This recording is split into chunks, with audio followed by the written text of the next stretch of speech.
പാറശാല ഗാന്ധി പാർക്കിന് സമീപത്ത് പ്രവർത്തിക്കുന്ന രാജാറാണി ടെക്സ്റ്റൈൽസിലും സഹോദര സ്ഥാപനമായ ആലിഫ് ടെക്സ്റ്റൈൽസിലുമാണ് ആക്രമണമുണ്ടായത്.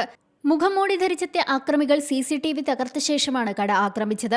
കഴിഞ്ഞ ദിവസം സ്ഥാപനത്തിന് മുന്നിൽ വാഹനം പാർക്ക് ചെയ്തതുമായി ബന്ധപ്പെട്ട് സഹോദരങ്ങളെ മർദ്ദിച്ച കേസിൽ രാജാറാണി ടെക്സ്റ്റൈൽസ് ഉടമ ആയൂബ് ഖാനും മകൻ അലി ഖാനും റിമാൻഡിലാണ്. പുലർച്ചെ ഹെൽമറ്റ് ധരിച്ചെത്തിയ അക്രമി CCTV തകർത്ത ശേഷം കടയുടെ കണ്ണാടി ചില്ലുകൾ അടിച്ചു തകർക്കുകയും ചെയ്തു. ആയൂബ് ഖാന്റെ വീടിന് നേരെയും ആക്രമണമുണ്ടായതായി പാറശാല പോലീസിൽ നൽകിയ പരാതിയിൽ പറയുന്നു. 7 മണിയോടുകൂടി നമ്മുടെ കടയുടെ ഫ്രണ്ടിൽ പാർക്കിംഗ് ആയിട്ട് തർക്കം ഉണ്ടായ പ്രശ്നത്തില് ഒരു പ്രശ്നം ഉണ്ടായിരുന്നു. അതിന്റെ പേരിൽ ഞങ്ങളുടെ ഫാദറും എൻ്റെ ഹസ്ബൻഡും അതിന്റെ പേരിൽ റിമാൻഡിലാണ്, ഇപ്പോൾ ജയിലിലാണ്.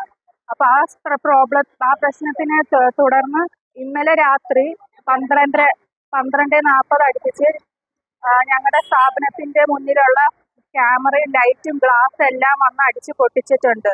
സമീപത്തുള്ള നമ്മുടെ വേറെ കട അലിഫ് ടെക്സിലും ഇതേ സാഹചര്യം തന്നെയാണ് ഉണ്ടായിട്ടുള്ളത്. അവിടുത്തെ ക്യാമറയും ലൈറ്റും എല്ലാം അടിച്ചു പൊട്ടിച്ചിട്ടുണ്ട് ആൾക്കാർ. ഇവിടെ പാർക്കിങ്ങിന്റെ പേരില് പിന്നെ കേസ് പ്രശ്നങ്ങൾ ഉണ്ടാക്കുകയും അതിന്റെ പേരിൽ ഇവര് അച്ഛനും മോനും റിമാൻഡിലുമാണ്. ഈ സ്ഥാപനം അതുകൊണ്ട് 2 ദിവസമായിട്ട് ഞാനാണ് ഇത് നടത്തിക്കൊണ്ട് പോകുന്നത്.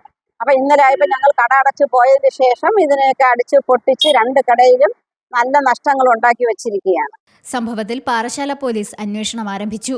See Malayalam news, Thiruvananthapuram. പുതിയ വാർത്തകളും വിശേഷങ്ങളും ഇനി വിരൽ തുമ്പിൽ. എല്ലാ ഡിജിറ്റൽ പ്ലാറ്റ്ഫോമുകളിലും ഇപ്പോൾ സീ മലയാളം ന്യൂസ് ലഭ്യം.